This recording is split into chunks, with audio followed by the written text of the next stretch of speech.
April 25th, 2014. Flint, Michigan. A valve turns. Somewhere underground, 100,000 people's water supply changes forever. No press conference. No warning. Just a switch from the pipes of Detroit to the water of the Flint River. Officials call it temporary, a cost-saving measure, a bridge until a new pipeline is finished. They don't know it yet, but they've just poisoned a city. Within days, residents notice something wrong. The water smells strange. It runs brown from the tap. People report rashes, hair falling out in clumps. The government's answer is the same, over and over. The water is safe.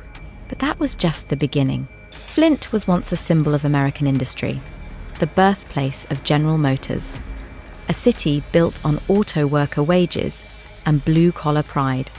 By 2014, that city was gone. Factories closed. Population collapsed.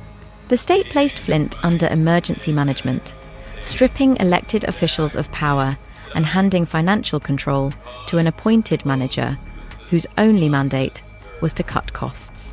One of those cuts was water. For decades, Flint had bought treated water from Detroit. It was expensive. So the emergency manager approved a switch to a cheaper temporary source, the Flint River. Water so notoriously dirty that longtime residents joked you could smell it before you saw it. The rule the city was supposed to follow was simple. Corrosive river water, run through aging lead pipes, has to be chemically treated to keep that lead from leaching into the supply. The treatment was skipped. Nobody flagged it. Not the emergency manager, not the state regulators whose job was oversight. The system that was supposed to catch this kind of failure simply didn't. Within weeks, the first complaints reached City Hall. They were dismissed as cosmetic. A smell, a colour, nothing more. But what happens when a government stops listening to the people it's supposed to protect? By the fall of 2014, General Motors quietly stopped using Flint's water in its own engine plant. The water was corroding car parts. If it was corroding metal, residents began to ask, what was it doing to their bodies? The state's answer didn't change. Safe. Still safe. Always safe. Then, a local paediatrician started running her own numbers. She compared blood lead levels in Flint's children before and after the switch, and found the percentage of kids with elevated lead had nearly doubled. In some neighbourhoods, it had nearly tripled. Lead doesn't leave the body quietly.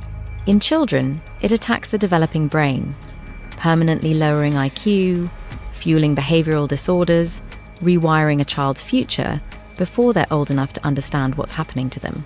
The state's response wasn't gratitude. It was denial. Officials publicly questioned her data, called it misleading, called it wrong. She held her ground. Meanwhile, one mother, Lee Ann Walters, had already spent over a year fighting alone, hauling jugs of her children's tap water to anyone who'd test it, watching her kids develop rashes and stalled growth, being told again and again that nothing was wrong. She wasn't a scientist. She wasn't a politician. She was just someone the system kept telling to be quiet. This is where things get interesting. Her independent testing, combined with the paediatrician's data and a small team of outside water engineers, finally forced what 100,000 residents had been begging for since 2014, an admission. The system made one fatal mistake. It assumed the people it was poisoning would stay silent. They didn't. October 2015, 18 months after the switch, Flint finally reconnects to Detroit's water system. But reconnecting the pipes doesn't undo the damage already done to them. The corrosive river water had spent over a year eating away at the protective coating inside Flint's aging lead lines. That coating doesn't grow back. The city's entire water infrastructure was compromised for years to come. Then came a second crisis, hiding inside the first. A spike in Legionnaire's disease, a severe and sometimes fatal form of pneumonia linked to the same contaminated water system. Investigations would later tie the outbreak to at least 9 deaths. By January 2016, both the governor of Michigan and the president of the United States had declared states of emergency. National Guard troops were deployed, not for a storm, not for a flood, but to hand out bottled water and filters door to door in an American city. They didn't know what was coming next. A criminal investigation that would eventually reach the walls of the governor's own office. Over the following years, Michigan's Attorney General built criminal cases against more than a dozen current and former officials, water plant operators, state health department leaders, and eventually former Governor Rick Snyder himself, charged with willful neglect of duty. 2 former state health officials faced charges of involuntary manslaughter tied to the Legionnaires' deaths. For the first time in Michigan history, a sitting or former governor faced criminal charges connected to actions taken in office. It looked, for a moment, like accountability was coming, but that was just the beginning of a different fight. One fought not in Flint, but in appellate courtrooms. The charges had been brought using a rare legal tool, a one-judge grand jury used to issue indictments directly. It was a shortcut around a normal jury process, and the state's Supreme Court ruled, unanimously, that the shortcut was unconstitutional. One by one, the cases collapsed. By the end of 2022, every criminal charge tied to the Flint Water Crisis, against Snyder, against his health director, against every official who had been charged, was dismissed. Not because a jury found them innocent, because the courts ruled they had never been legally charged to begin with. Almost no one was ever punished. Flint did get one form of justice. A $626 million settlement, funded largely by the state, for residents exposed to the contaminated water, money that can replace pipes, but can't reverse a child's lowered IQ or undo a family's grief.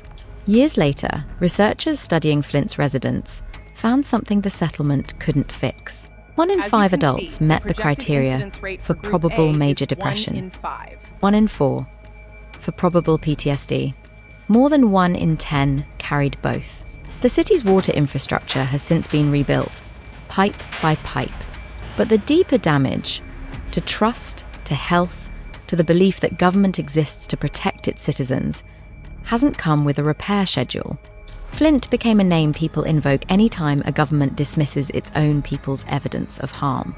Not because it was unique, but because, for once, it was impossible to look away from.